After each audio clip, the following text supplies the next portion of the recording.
Hi, welcome to the April 14th edition of the Good Morning Wake Up Show. We have two guests today. David Cohen with you again. Mary Montanari is our first guest, and then we have Victoria Lorient Faibish in today. And Mary is a medium, a spiritual teacher based in Toronto. She's blessed to be able to share her range of gifts with clients and support them on their own divine journey. Just as every one of us is unique and special, the techniques and practices that Mary brings to each client are different as well. She studied with experts in the field of past life regression, Reiki, meditation, and a variety of other techniques for assessing or accessing a deeper level of knowledge.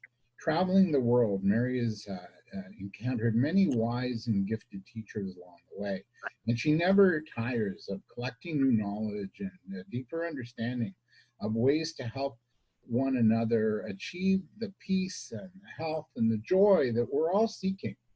So, Mary, welcome. It's so good to have you. I got to just turn down my ringer because you know what's going to happen, right? Yeah, and it always does, no matter. Always like, oh, yeah. Right? Or the dog comes in, or the kids come in, and yeah. Just right? I mean, comfortable. Get grounded. Grounded. Like a lot of energy around us today. It's like, whoa, we gotta shoot it all. Yeah, I got my feet on the ground, so that's good. Yeah. So, Mary, what in your estimation? Well, first, hang on. The term awakening is being used a lot, right? Yeah. Yes. Especially among personal growth experts, psycho-spiritual experts. They're talking about this awakening. This is the big awakening we've all, come here for. What does it mean when the whole planet is going through it collectively? Like, what's that? Like, yeah. Well, my interpretation of what an awakening is a little bit different. Here, I'm just trying to get this phone. See, once again, the energies are just loony boony. Okay, because I speak with my hands. I'm the Italian, for crying out loud. So when I first awoke, which basically means all of a sudden you open your eyes and you see the world really different in regards to nature, regards to like all your senses are hyper alert. Okay, from intuitive feeling to colors in the sky to knowing someone's calling, you know who it is. Like everything just all of a sudden is lining up. Okay, and when I had my awakening, it was very much like that. Everything came into place and so forth. But interesting enough, during the spiritual journey and meeting other teachers, some people were saying, oh, now the world's going to be happy and joyous. And over the last 15 years, that awakening really is about owning your life and having that inner peace in you to understand that it's going to be okay. So the awakening is the realization that you are more than just this flesh and bone. You have the heart, the love, you've got the soul, correct? And then you have this computer mind that is constantly working, constantly analyzing, constantly thinking. But being awake is that you can actually not disconnect, but look at it. It's like, oh my God, this is what my thought patterns are right now. And I don't need, those aren't me. Those are totally separate. And that's the awakening of that separation to identify the you. Right? And we're all collectively trying to get there right now. Well, and that's why I think it's happened. I think I was picking it up back in the fall. Mother Earth was not happy with us. She was livid. Like, you guys are going to get it, right? I didn't know what she really meant, but we got it. And here we are in our rooms having to think things through until we're ready to come down for dinner. Right. I think of it as our timeout. And it's cute because we can sit and look out the window while the birds are having a good time and singing. And, I have bunnies in the backyard. I have coyotes that come by, foxes. And I'm in the suburbs, but not that suburb. But now they're freely roaming and we're stuck inside. Right. And it's good. It's good to be in. My kids and I were thinking about calling. We're in a cocoon right now. We're going through our metaphor change. Metamorphosis. Metamorphosis. We're about to fly soon. And we're about to fly. And truly we will be flying if we have the courage to start to listen what's going on inside. Right? So what is that deeper meaning or purpose then to what's going on right now? You just touched on it. So do you want to expand on that? If you have the courage to look inside and figure out what's going on inside, then we'll be able to fly. Tell me, talk to us. And that is truly addressing maybe past traumas, past wounds, patterns of wounds, maybe not just of this lifetime, but of many lifetimes before. We truly are in the age of Aquarius, and being Aquarius is not just living now, it's living for the future. But now we're forced to be here right now. We can't plan for tomorrow. We have to plan for only today. Mm-hmm. Right? And that for some people are scary, because people who've had a lot of trauma, who've had a lot of stress, are all about control. And this is the universe's way of saying, guys, I hate to tell you this, but you've never had control. And that's what this is about. We have no control. Right? And when you do slow down and you realize that, some people go, I teach meditation, right? And everyone thinks, you go into meditation to get something. And the answer is, yeah, you go into meditation to still the mind. Just to still and breathe and just be. Just be. And sometimes in that moment of being, things come through, and sometimes things are released, and sometimes it just is. Right? Yeah. Or you get a nudge that you got to act on something, after your meditation's over. Exactly. So in my particular situation, being very much bubbly and outgoing and helping and rescuing everybody around the world and so forth, with me having to be in my clutter, in my cocoon, I've now had to look at things of creating a podcast, writing my book. I've got visual clients online. Like, it's forced me to really own who I am. And I'm a healer and teacher, and I cannot avoid that anymore. I have to be out. Right? You studied psychotherapy personally. And yes. With those that I'm in contact with right now, mm-hmm. There's so many emotions and feelings. We talked about it prior to today, and even yesterday we texted. People are having feelings, emotions coming up, body aches, pains, showing up to the point where, yesterday I was like so tired and perhaps even a little unfocused. Like I just had nothing in the tank, right? Yeah. And some don't have the same energy to get day-to-day stuff done. Is there something like sinister happening to us? Or is this how stress is playing out? Is this what the awakening symptoms are about, or the ascension symptoms some people allude to? Or is it even mild depression or a little bit of anxiety that's showing? Well, when you think of depression, what is depression? Depression is the lack of the ability to express your emotions. Right? That truly is the root of depression. All right. And so stress is not having the ability to communicate it, let alone control it. And having that fear of speaking up your truth for what you want and what you desire, be it with a boss, a family member, a community.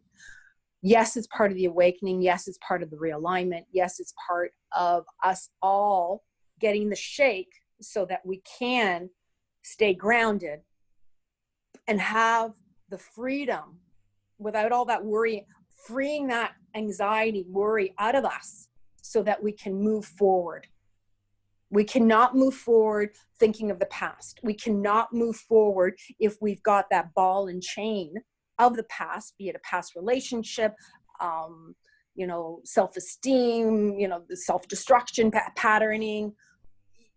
That's not going to allow us to grow further, because now truly the message is that we're entitled to joy.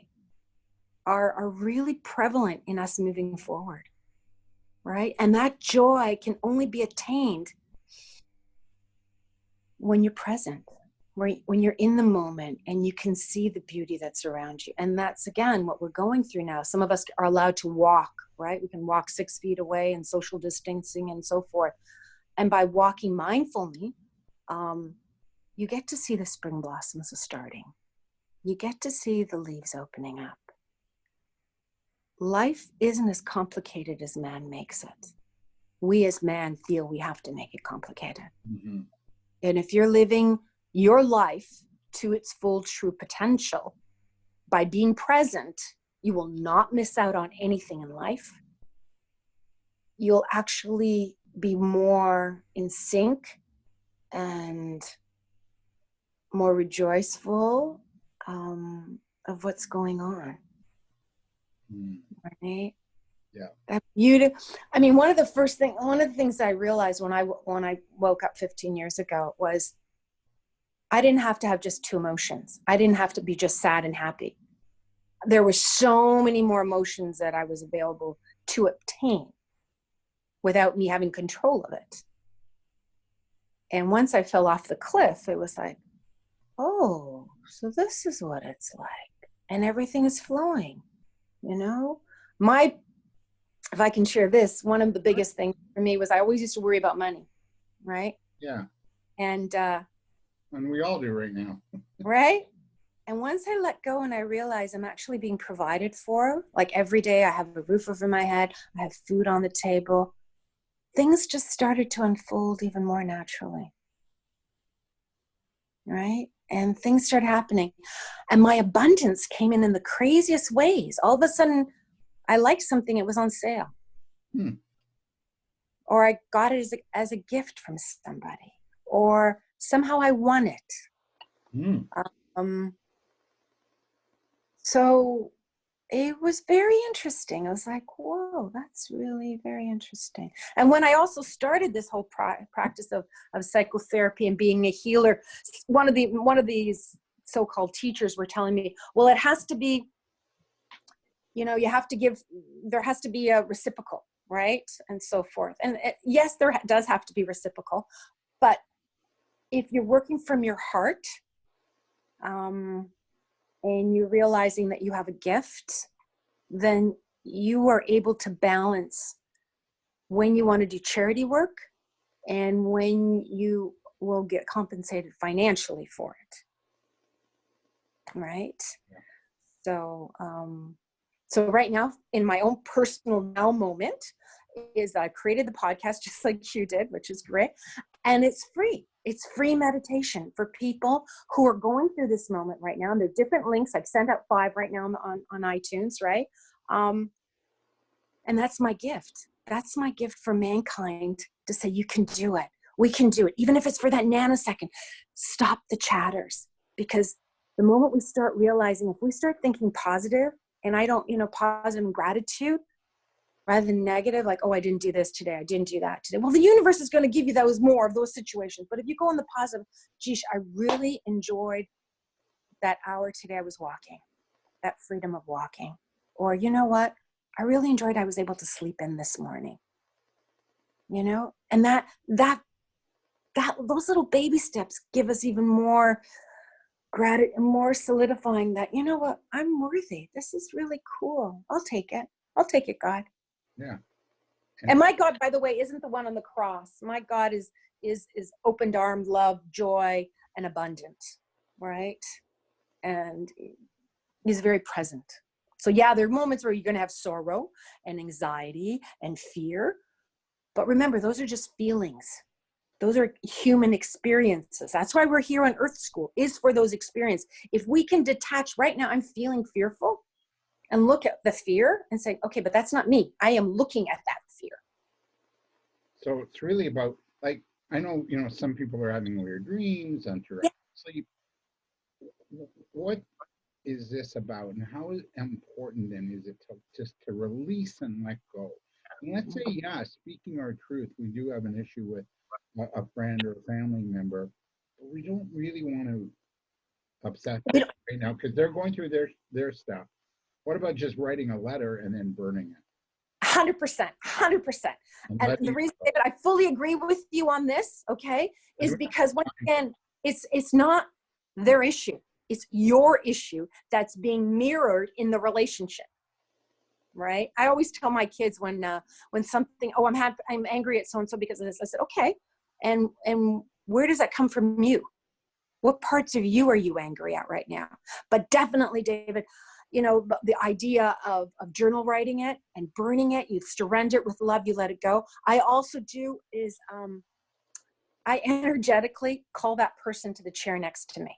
If I'm driving, right, or if I'm in, the kitchen or wherever I am, and I talk to that soul from soul to soul saying, right now, this lesson is being presented with me right now because of you. I thank you for it because I want to move through it.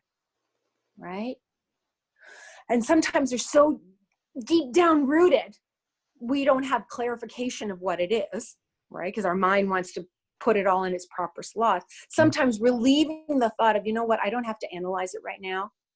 I just want to let it go because it's taking way too much inventory in my mind.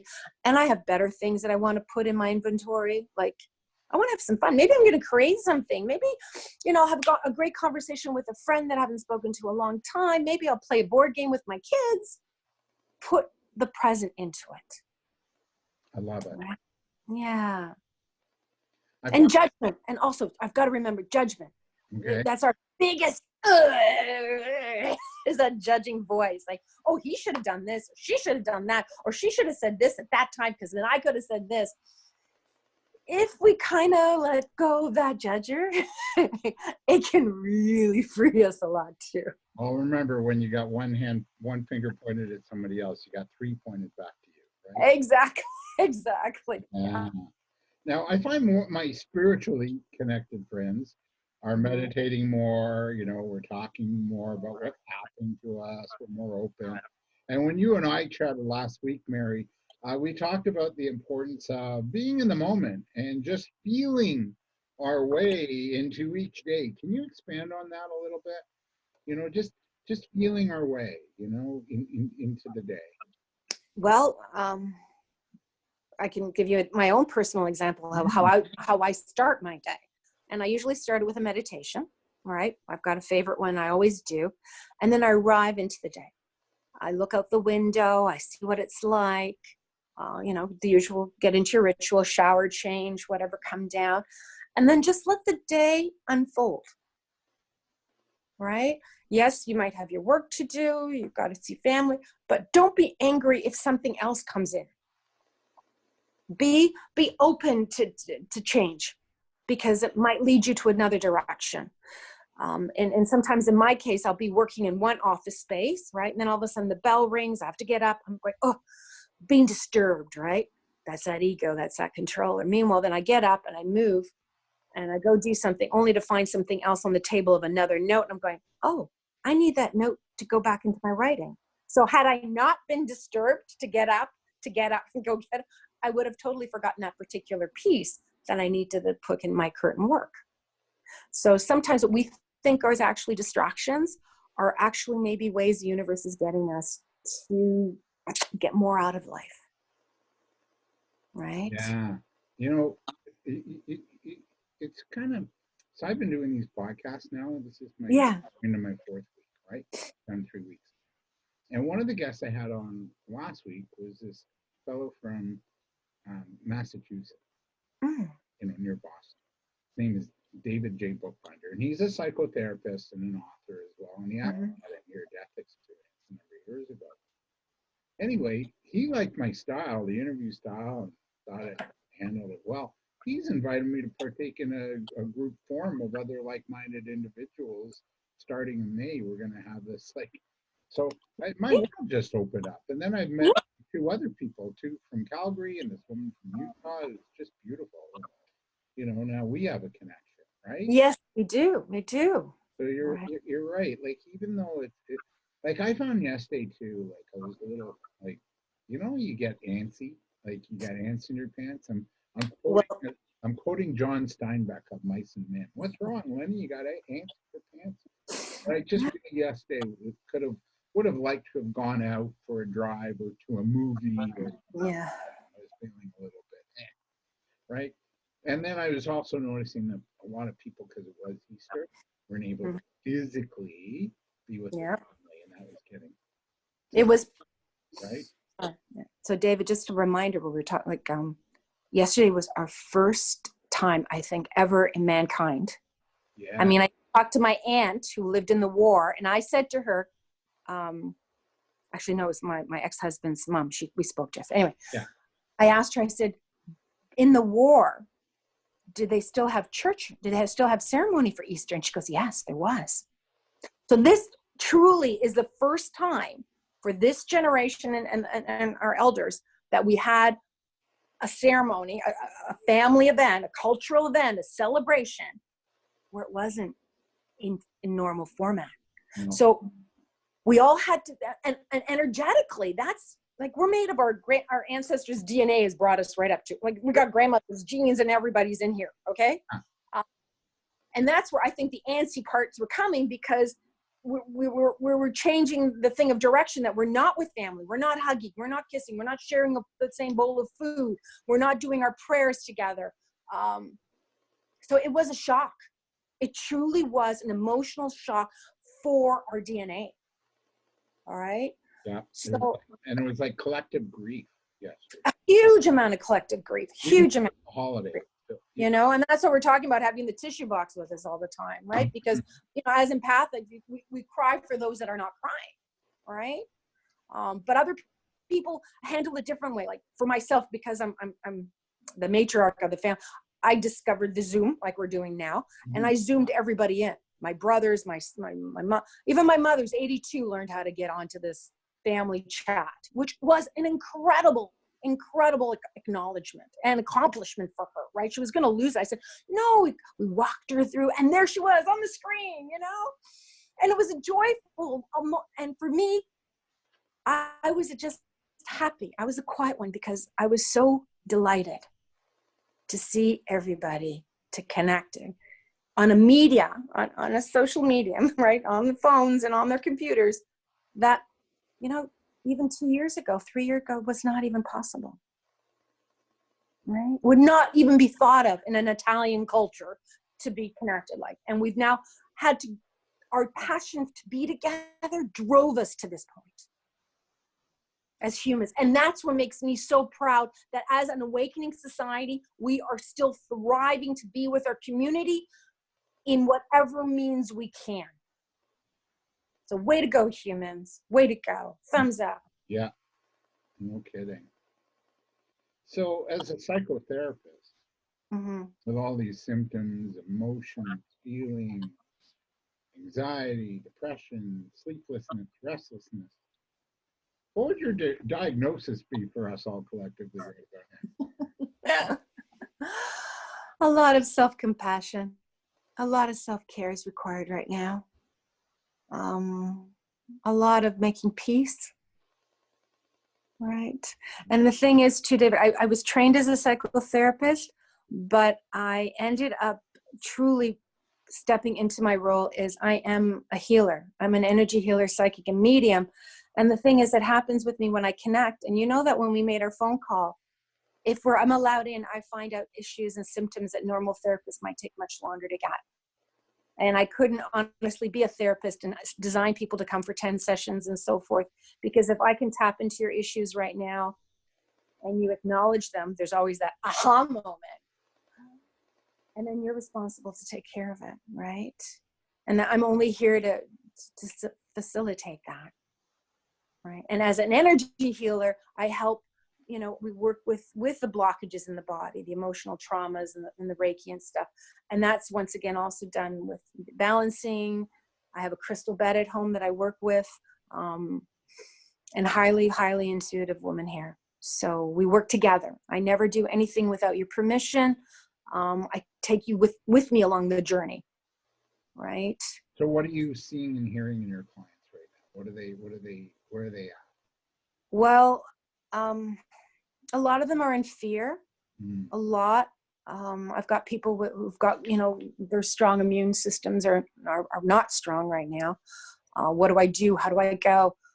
and it's just trying to get them grounded, truly grounded, right? Because when you're grounded, life's so much easier.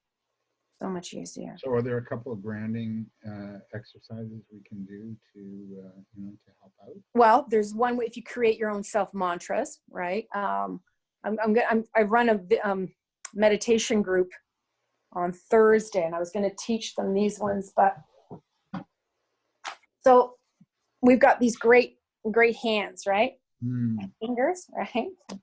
And we can use these as part of our mantras when we meditate. So it allows us to stay grounded, right? And one of them is this great Hawaiian forgiveness prayer. And I find it interesting that, yeah, exactly, that the universe has brought that back to me today as I was preparing for my meditation class on Thursday. So I'm going to bring that back. How do you say it, David? How do you pronounce it? Ho'oponopono. Exactly. So in English terms, it's, I'm sorry, please forgive me, thank you, I love you. Yeah. Right? Yeah. So once again, these are great. I'm sorry, please forgive me, thank you, I love you. So these are here. Like, you don't have to go buy anything. You don't need anything. They can help people in prayer or just sitting down when you're agitated.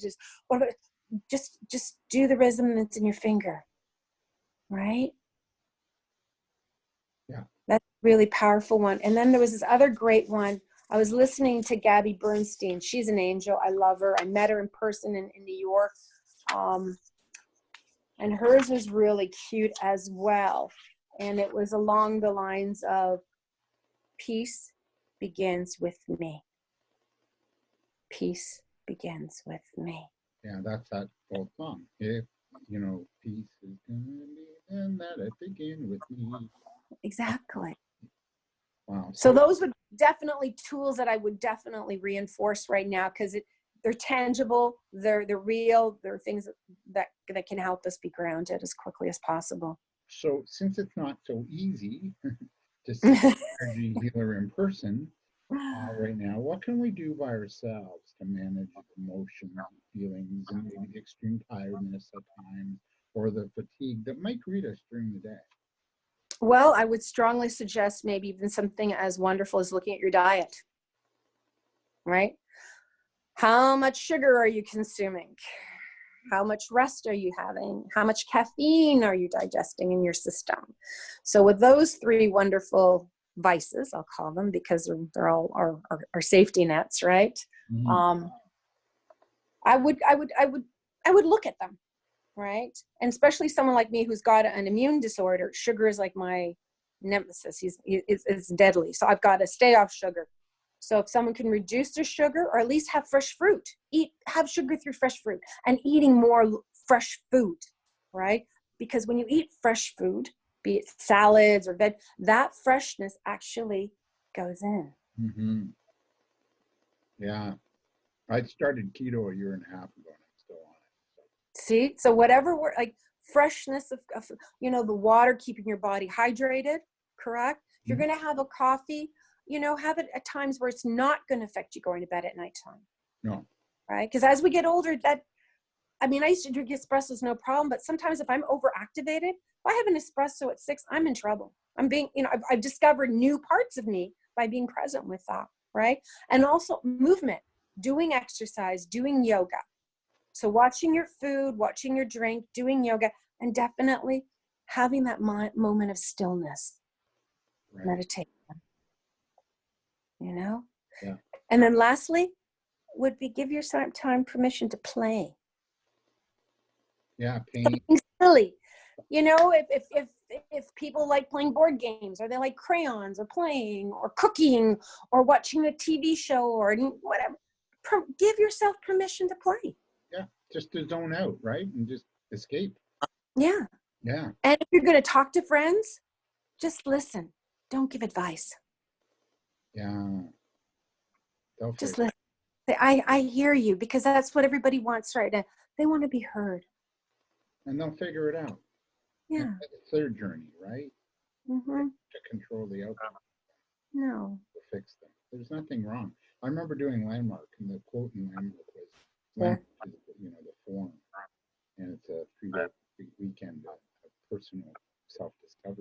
I said, there's nothing wrong here. There is, There isn't. you know? There isn't. So I want you to wear your intuitive hat now. Okay. We're almost done here. And dare I ask, what do you sense will unfold over the next few months? You know, I was a little edgy.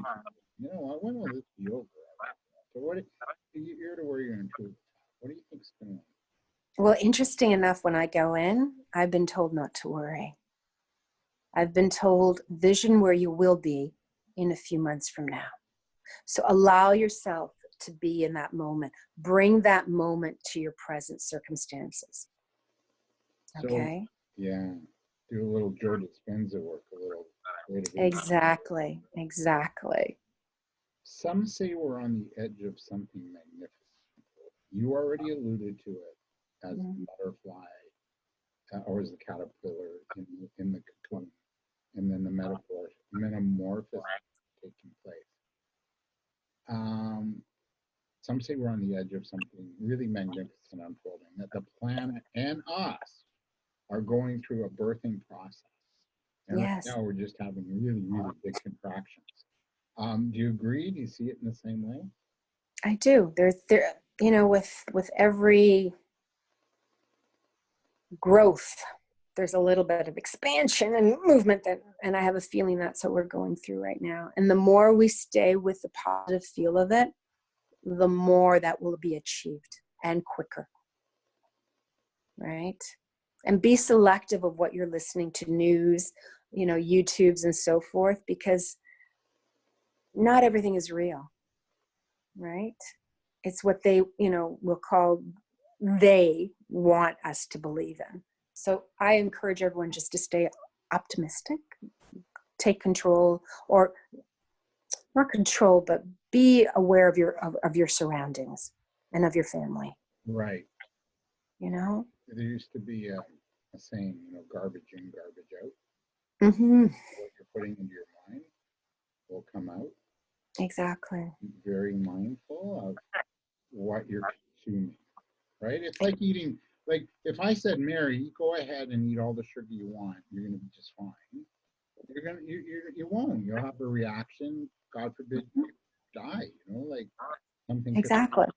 Right? Or if I said, yeah, you eat all the carbs and pizza and chips and everything, and you'll be just fine. You'll be really healthy.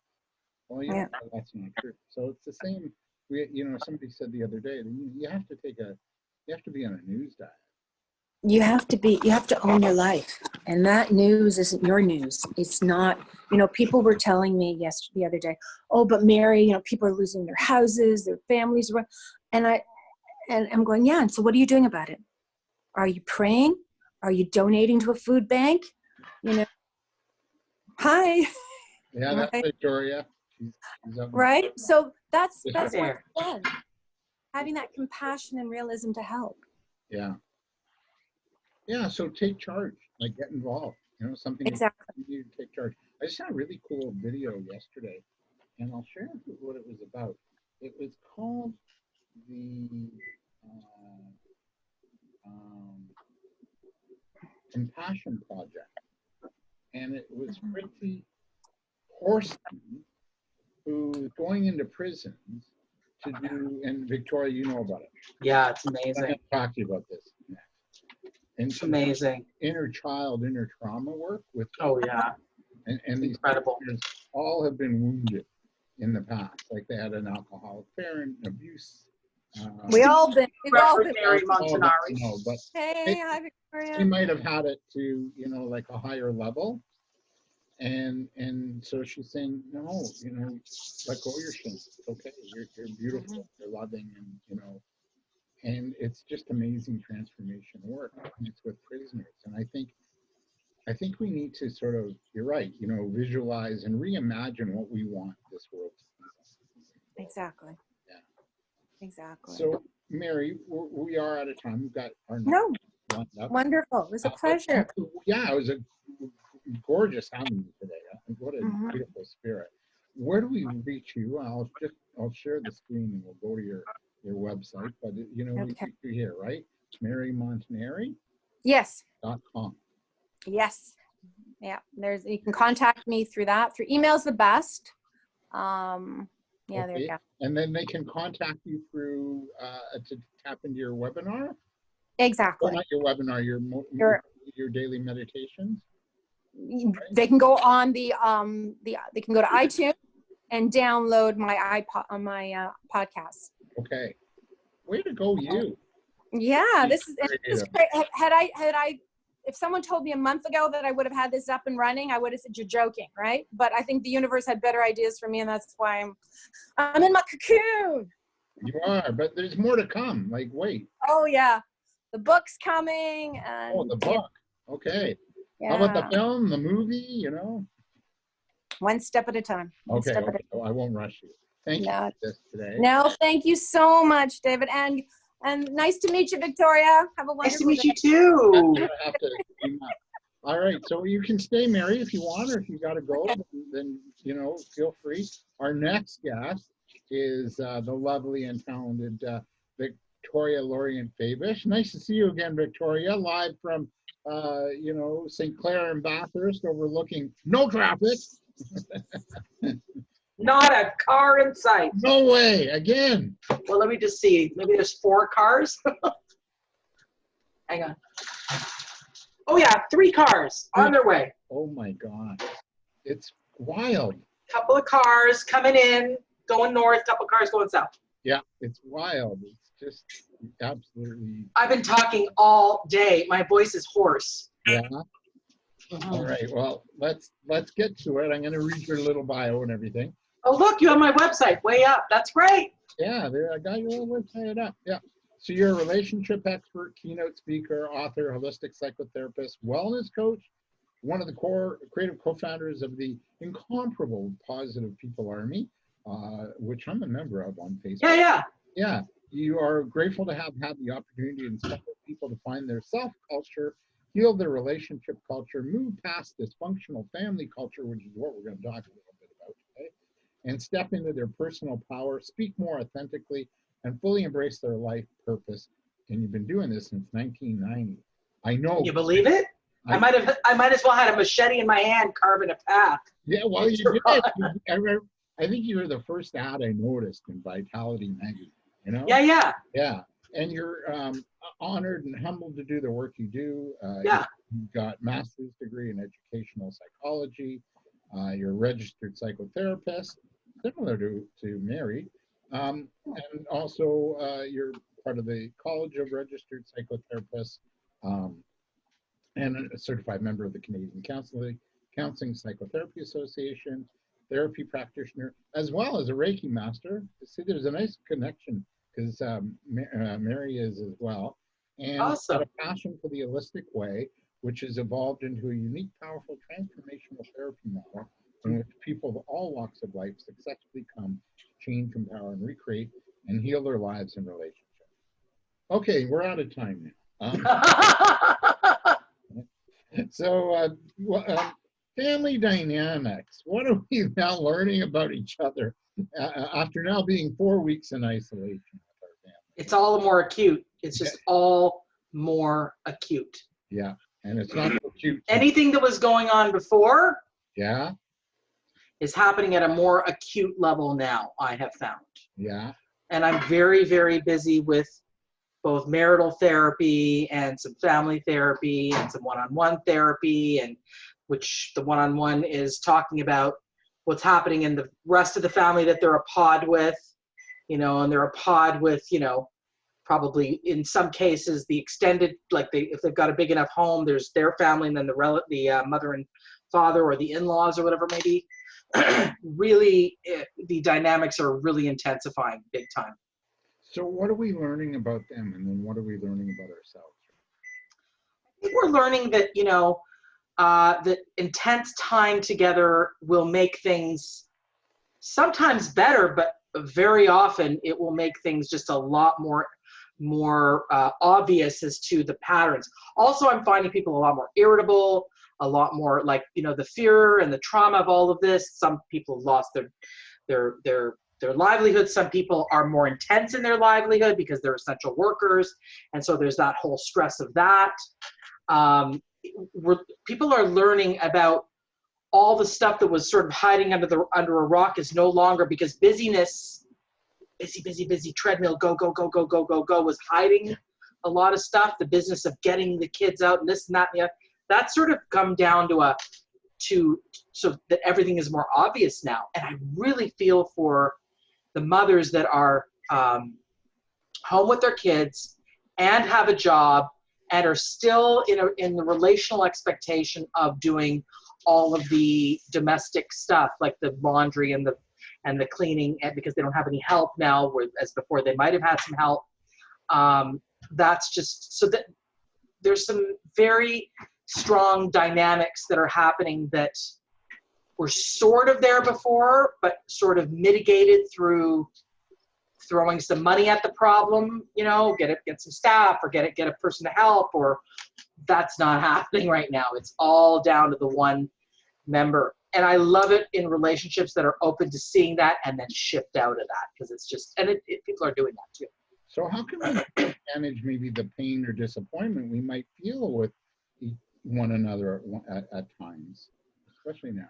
I mean, one of the things that I'm doing a lot of is teaching people how to fight fair and how to fight constructively through a variety of mechanisms, different conflict technology that I work with, some like initiate and reflect and active listening, which is not rocket science, but it becomes rocket science to employ it every time. And it can be largely unsatisfying when people are going, yeah, I just heard you, now what? I want to be right still. And to really understand that it's not about being right, it's about acknowledgement, it's about listening to understand versus listening to respond, or actually a different intention.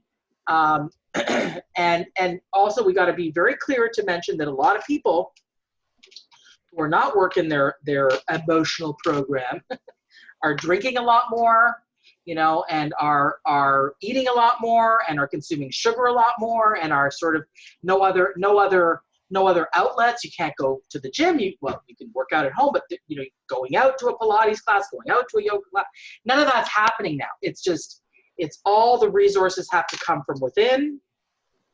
And if you don't have a rich inner life, this is going to challenge the crap out of you. And people, for example, who found their happiness through making money, or found their happiness through shopping, or found their happiness through a great meal out at a restaurant, or found their happiness, they got to find their happiness within, and they're finding that exceedingly unsatisfying. So that's a huge thing.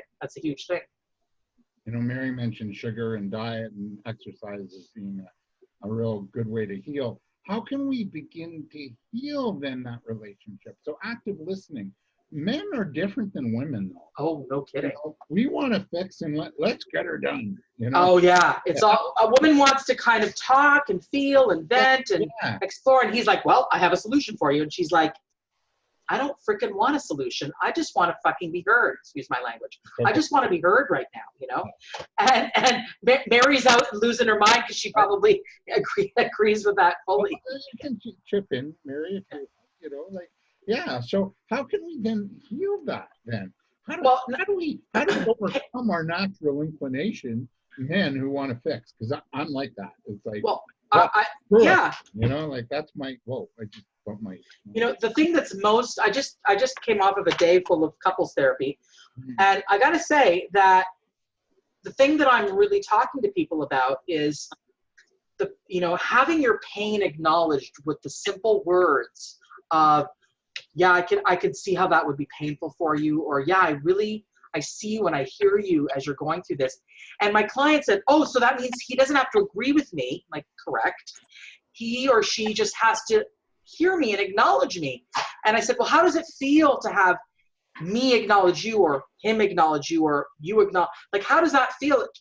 And both of them said, it just feels so much better. It just feels so much more gentle to have my partner. I call it bridge building. It's a bridge that they're building because they're building trust of, I got your back. I got your back because what you feel, even though I can't relate to it or it doesn't matter to me necessarily, matters to me how you feel. I don't have to agree with you and I don't have to be on side with you, but what you feel matters to me. And that is an incredible elixir for a relationship. And men have to realize they don't have to fix everything. Say that again? Men have to realize they don't have to fix everything. Well, sometimes somebody does want someone to have a solution to a problem. I mean, I'm not gonna wholesale say no to solution making, but I'm saying appropriate application of solution making. It's not always that a solution is a problem. Sometimes a solution is the exact thing we want, but most often, let's be very discerning as to where we apply that particular salve. That salve is not for everything. You don't need a hammer where a thumb push into a thumbtack will work. You don't need a solution when all you need is to be heard.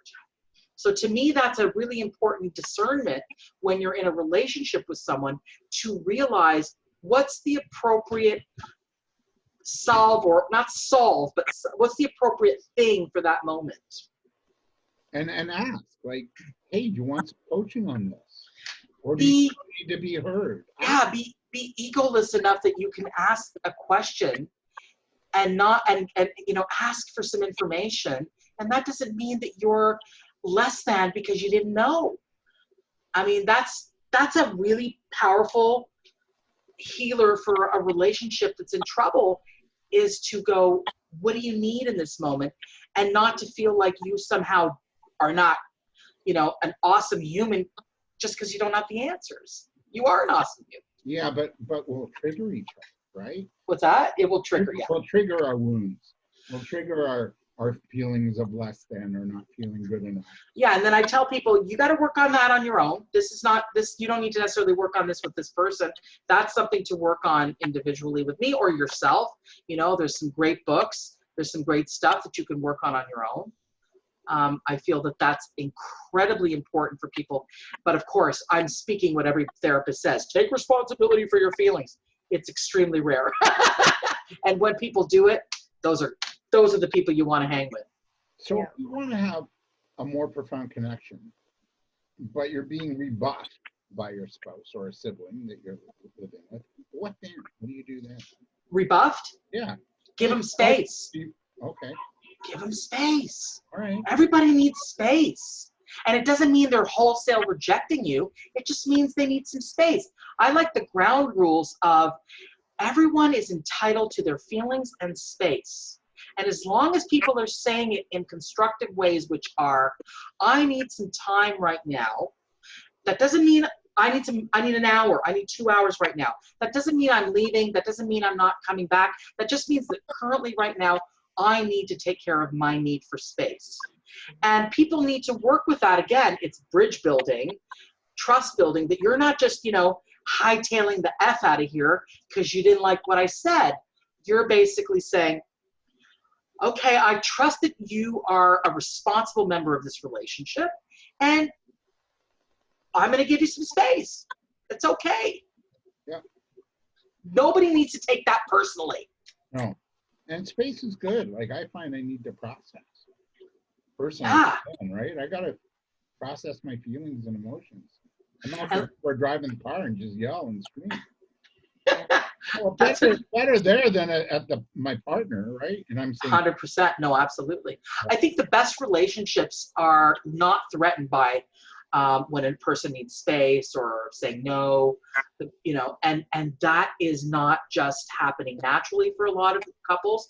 They need to set that up as a ground, as some framework to operate within, where you're literally saying, listen, sometimes I need space, and sometimes I'm going to not like what you say, and that doesn't mean I don't love you, but that just means in this moment this is not working for me. I take responsibility for me. I mean, that's what we all want to work toward, right?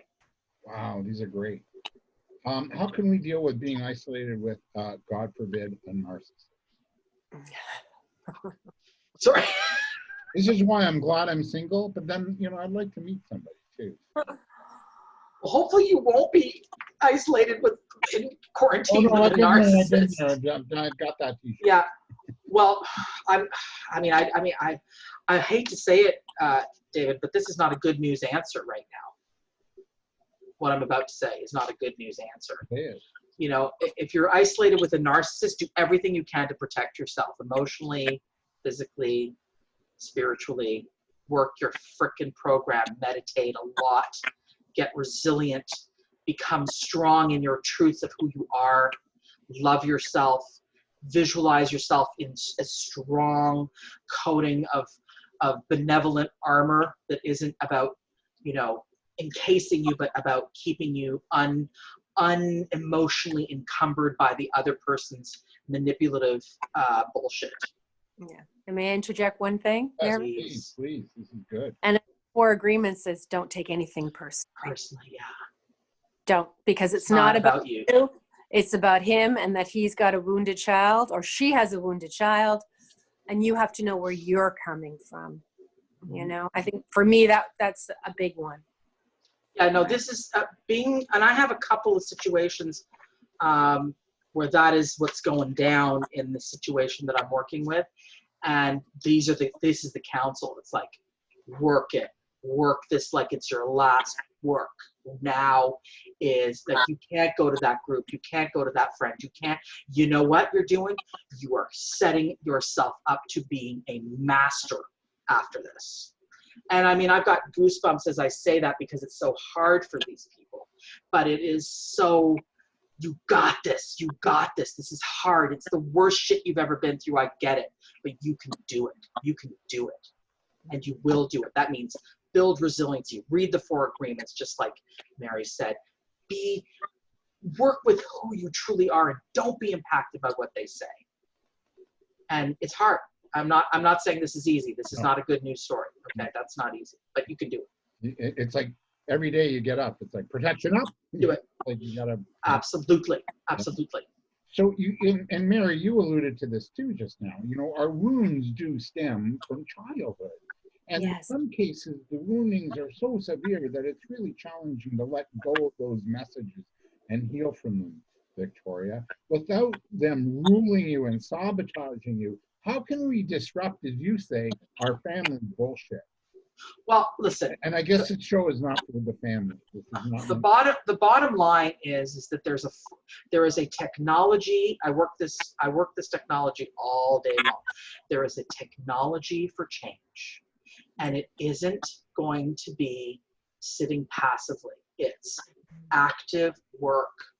Change involves a 4-part process that every single human can engage in, whether you're in a jail, in a pandemic isolation, in a free situation, it doesn't matter.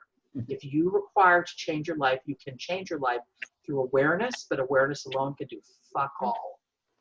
Look at the awareness. Be clear on the awareness. Number 2, once you're clear on the awareness, disrupt. And disrupt may look like a variety of things.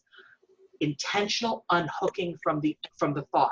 You know, if the thought is, let's just do a thought, I'm not good enough. Let's just say that's your thought that you want to change. You got to become aware of that courageously, and then you've got to disrupt it. And the disruption process involves a conscious and deliberate and repetitive unhooking from that thought, going, oh, there's that thought, let me unhook from it. And then really, really, once you do that, find a generous replacement for it, a positive replacement for it. It's like, well, I may not feel good all the time about myself, but I am a good person, and I do know that I'm improving every day in every way through my whatever, through my writings, through my readings, through my relationships, whatever it may be, or through my just visualizing myself. Just find a positive replacement, and then repeat so that the neural pathways can become nice and hearty. Currently, those neural pathways are thin. We need to make them thicker, right? But 3rd dimensional living, which is survival living, you know, reaction. That happened, I react. This happened, I react. 5th dimensional living is more active. I choose how I feel and react to things, versus I'm always at the mercy of how the world is hitting me. And the 4th dimension, which is in between those two, is getting the knowledge, getting the therapy, getting the books, getting the intellectual knowing. But 5th dimension is about every single day, in every way, unhooking from that old awareness and replacing it with something new. It's not easy, but it is doable. And everyone can do it, and you can do it every single day, over and over. And I'm here as a testament to tell people that, you know, your shit may have been big growing up, but that doesn't mean your life needs to be shit. You just have to keep committing to unhooking from the shit. Noticing when it's shit, and then unhook. Yeah, unhook. Unhook. At one of your talks at a speaker's time, you addressed the issues you had with your dad. And I know you loved your dad and everything, but how did you get past that? Like, you know, did you have to do that unhooking? I mean, of course. I grew up in a very, I mean, they were my greatest teachers. My father and my mother both passed away. They were my greatest teachers. But they were also kind of bullying, you know what I mean? Kind of bullying individuals because they themselves were wounded people, right? So how did I get past it? I worked very hard, as everyone can, to redefine how I see myself. Stop looking at yourself through your parents' eyes, especially if they don't see you in a positive light, and see yourself through new eyes, and work it and work it and work it, and unhook. Commit to unhook from that. Like that word, unhook. Yeah. So, Mary, you've got you're a reverend as well. So, yeah. You know, from a biblical point of view, and if you see any religious teaching, especially Christianity, you know, Jesus even said, like, we're more than what we are. We're exactly. We're, and then some people say, yeah, we're children of God, we're a spark of the Creator, or whatever it is. There's that message. So, do you want to maybe just talk to that just for a quick second? I'm coming back to you, Victoria. What do you mean with regard? That we are, that to remind ourselves that we're 100%, and we're bigger than our problems, and we're bigger than our past, and that we are loved. Really, that's what we are. With as Stephen Covey, the late Dr. Stephen Covey said, we're spiritual beings having human experience. Exactly. And one of the best things is to do is you walk outside and you look in the sky and you see the planets and you see the moons and you hear the stars. And if you can visually see yourself going all the way back and then you look at the planet, you realize you're just a dot. Like you're nothing. Like you're just this tiny little thing. But yet you're amongst all of this. And all of this, like Einstein says, is we're made of cells and atoms, and they're constantly moving. So we are all just constantly moving, vibrations constantly moving. And man didn't make us. Something in the universe made us. And it doesn't matter who you believe in, but something. Wasn't man, because I don't know, they can test tube whatever, but they still need a man, they need something to start from somewhere, and it wasn't from us, right? You have to take that into consideration. You really have to take that consideration, because the biggest thing is this breath that we have. We have a beautiful breath. We trust this breath that comes in and goes out. And that in itself can bring us to more understanding, like there is more than I understand. And maybe to let go of that fact of, okay, I'm going to surrender to this. There's more than's out there. And I'd like to be a witness to it. And then that's when grace comes in, because now you've permitted yourself to be part of the flow. And that's those aha moments. That's when synchronicity comes in. That's when you see the 11-11-44, the flowers, the feathers, the coins, all the lights going on and off. You become part of the process, part of life. Nice example. Wonderful. Yeah. Right? Yeah, thank you. Victoria, you also say pain is the currency you will pay for growth and change.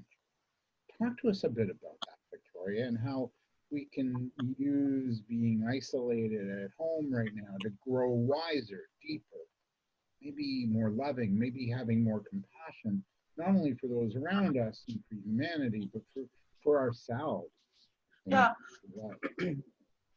I mean, I think that two things.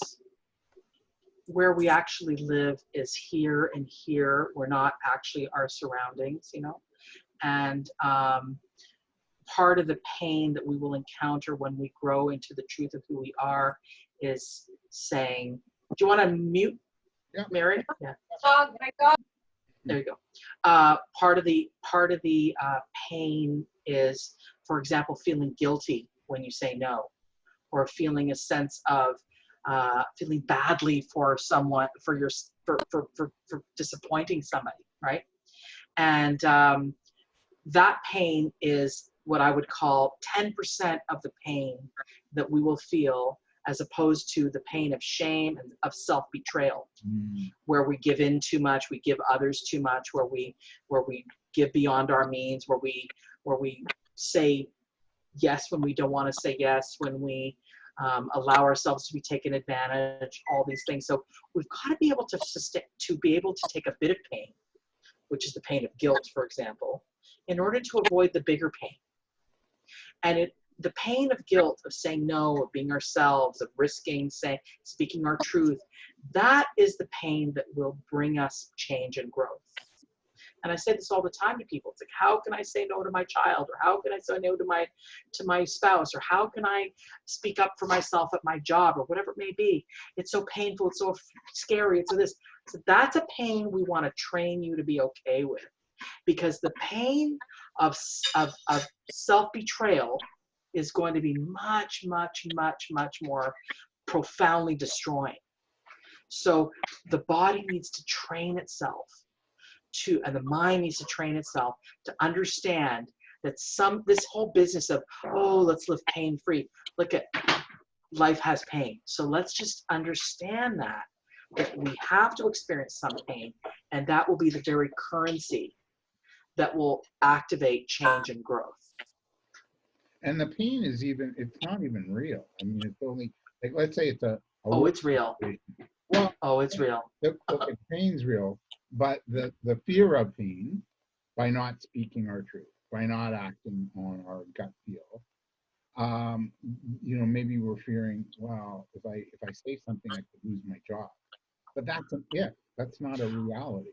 Well, no, but it's all real. I want to acknowledge all of that pain. That's all real. None of it's made up. It's visceral, it's emotional, it's difficult.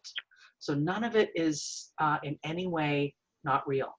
But what I say to people is that there's the pain as the currency for change, but there's also this concept called what I call the law of allowance.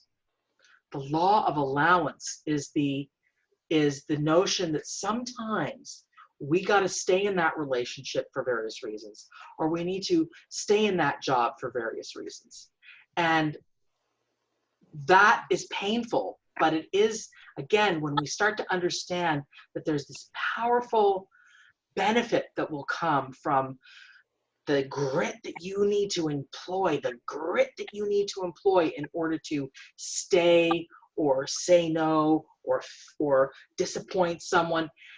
That's all real pain, but it's much smaller pain in comparison to what many people have experienced, which is feeling shame and shitty about themselves because they're not actively living the life they choose to live. So I do it as a relative thing.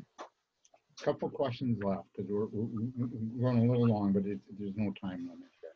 How can we begin to acknowledge and talk to our inner child, since most of us kind of keep that inner child at bay? We don't even know it's there. How can we start that process? So are you asking me or Mary? Yeah, you. Yeah. So, many people have this, we're cooking dinner over here in the background. Many people have, what's that? I'll be right over. It's awesome. Yeah, in old days I would. So. Yeah, many people are not familiar with that there isn't even an active hurt child living within them, responding to stuff, being in relationships from that 5-year-old that's ruining their life, basically. I say it's running your life, and just add an I in there, it's ruining your life. It's true. But the beliefs you have formed from them are ruining things. Yeah. It really is. But we can't villainize that kid. We can't put that kid in the attic and lock the door, because what happens to a tantrumous child? When you ignore that child, what happens? It's almost disabled. Well, I really believe that tantrumous child, if you watch in a store a kid having a tantrum and the parent just ignoring them, that kid is yelling louder. and louder and louder. You got to get on your haunches and get on your knees and look at that child eye to eye and have a conversation with that child and go, I hear you. You don't have to yell so loud because I'm actually listening and I care about what you feel and I care about what you think. That's so powerfully calming for a child. They feel heard, they feel acknowledged, they feel, oh, this person actually is listening to me, which is what I'm trying to do, is have someone listen to me. So that is the number one bridge to the hurt child within, is stop trying to shut it up, stop trying to cut it out, get on your knees, literally, figuratively, emotionally, and start listening, because there's information that will help you to understand why it's yelling so much. And in the case of most people, sabotaging so much. Mm-hmm. Very true. Very true. What might our inner child want to teach us right now? Care about me.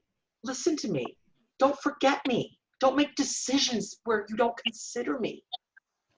Stop treating yourself like, stop, the child activates because the adult has taken a vacation. The child is like going, oh my God, there are no adults running the store. I've got to run the store. And what happens when a 6-year-old runs the store? They run it poorly. They run it badly. So the child simply wants some adult, some wise aspect of a person to come in and activate an adult life. And the child will only calm down when it trusts that the adults have the situation well in hand. Can I share a story about my inner child? Please do. I don't talk to it a lot, but the past year I have, because I went through a health issue with the foot. But a number of years ago, in 2000, might have been like 2002 or 3, 2, I lost a job. I was going to get fired, and I knew I was going to go into work, and that was the day I was going to get, that was the asked to leave. Right. And so my inner child was afraid. Yeah. Afraid of losing the job and the income, and what would be, and what would my family think, and I hear that I'm a loser again, all the shit, right? Yeah. And I had to parent the inner child and say, it's okay, we're going to get through this, and we'll be okay. And my inner child, and we had a boss who was a bit of not a nice person, and so my inner child argued with me. Okay, I'll come down, but if our boss is really not nice to us tomorrow when we get fired, can I pull down my pants and chuck a moon at them? And my parents said yes, you could. As it turned out, so not only did I get fired, but I got my separation papers, which is what I wanted.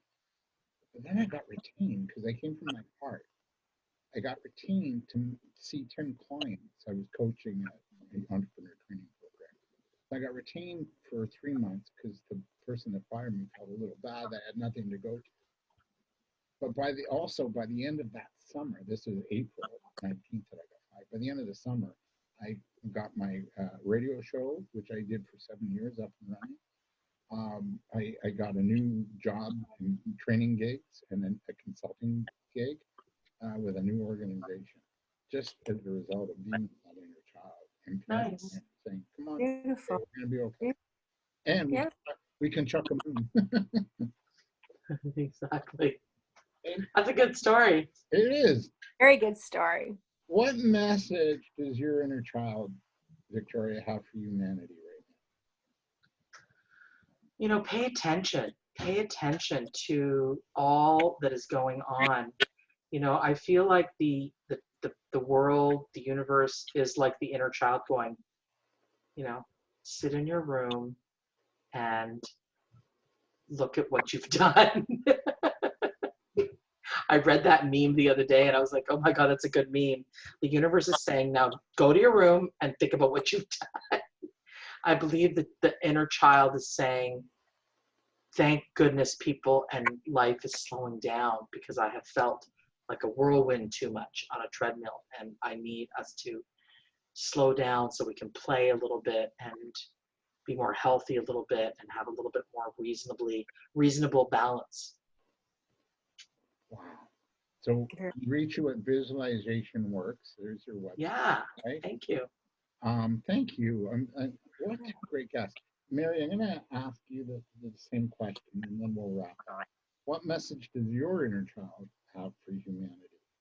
Can you access it and share it? Well, mine's about all having fun and staying safe right now. You know, just I'm okay. It wants to be this nurturing space right now. It really does, which is interesting. Mm-hmm. Just almost like a big, like just staying in a cozy blanket. It's okay. This too's gonna pass, right? But she's having a lot of fun doing stuff inside projects. Like it's like one project after, we're gonna do this now, and I'm gonna help you with this sound and this, and it's like we're inside. We're not outside. We're doing it all inside.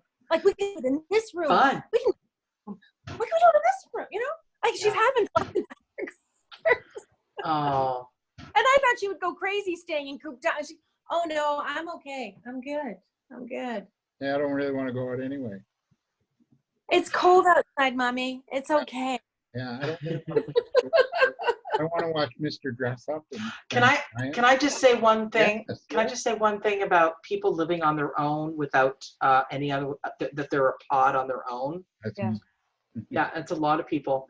I've been doing a lot of work recently with people on their own, because they literally, many people are like, this is great. I get to do whatever. It's awesome. And I get to be home and I get to have fun and it's all good. And a lot of people feeling that way. And then there's another set of people that are like, oh my God, I'm aching because it's now week 4 and I can't hug anybody, you know, and I can't touch anybody, and I don't have an animal, and I never had an animal. And I don't have my boyfriend or my dude that I'm hanging out, or my gal that I'm hanging out with them. There's nobody. So I do a lot of this, and I really recommend that people do this, because I know you're going to proliferate this, to do an exercise where your hands are washed. You're gonna touch your face, and this is non-sexual, everybody. Okay, so you touch your face. You're gonna touch yourself. Touch your skin. Like people are craving skin-on-skin contact. Close your eyes and just imagine that you are having skin-on-skin contact by just touching yourself. And do it, because this will be a way for your brain to actually be tricked into thinking that there's somebody touching you. Well, and just, and just sit and do this touching of yourself. Remember that the Shih Tzu move, the Jitsu sit, your own hug, that you put your one hand here and your one hand here, and you basically are activating trigger points that give you comfort. Totally. Right. Remember this one? This I remember in psychotherapy school, right? Yeah. This hug. Self-hugging. Yeah. Hug. And if you look at some corporate meetings and so forth, you'll see executives walking around like this to basically give them the comfort that what they're saying is going to be. Totally. So I feel like we've got to take care of the people that are single right now. There's 2 groups that I'm most concerned about right now. The mothers, the stay-at-home, the mothers that have a job and have kids, and that are in marriages that there's not a division of labor that's supportive, okay, and people that are on their own at home. Those are the 2 groups that I'm most concerned about. The families, they've got their dynamics, they're working, the couples, they've got their dynamics, their work, whatever, and that's stuff I'm working with as well. But those 2 groups, there's no real physical solutions to that. You cannot throw some money or some help at the mother, and you cannot throw some outings and some classes and some group fun for the person at home on their own. No. And those are the 2 people that have to really dig in to get some grit and some resourcing from within. And that's... And their growth will be so phenomenal. Exponential. It's like, oh my gosh, like it's true. They've asked for it. They truly, metaphysically speaking, they have asked for this growth right now in this moment in time. Absolutely, they have. But it doesn't take away from how difficult it can be. Right. And I'm single. If you throw money at me, I'm fine. What's that? I said, I'm single, and if you want to throw money at me, yeah. Can I get table dance? Oh, not that way. I know my mind just goes to crazy places, right? It was a family show. No. It was, and then I got on here. David, there is one quote I would love to share. It's one from Mother Teresa, and she said, God only gives you what you can handle. And her lovely quote is, I just wish you didn't trust me so much. Right? So we all are going through something right now, but like you're saying, we have that knowledge within us to strengthen ourselves. And if not, you have your time out. I'll just close with this. I meditate every day, and my family's watching. Yeah, I am a watch job in a good way. So I work with a crystal, and I put a crystal in my neck, and then on my hand I put my hand on my heart when I meditate. Nice. Yeah. I put my hand here, just to, because what I'm doing is I'm blowing any angst or emotion out my chakras. Right. This is my throat chakra, so I'm expressing, getting anything out, and my belly is just getting and my heart is to love myself. Right. Yeah. So hopefully that's so good. We'll make it. Oh, what a great panel! What a great group today, and such a pretty bunch too. Yeah, for sure. We'll do a little heart. Yeah, to everybody watching. This is for you watching. Sending you some love. Yeah. Love. That's what it is. We'll get through this together. We will. 100%. Yeah, and that's Victoria's website. There she is. Thank you. And Mary, there's Mary. And thank you. Thank you both. This is great. What a great, very important conversation. Yes. Today, right? Yep. For everybody watching. So thank you.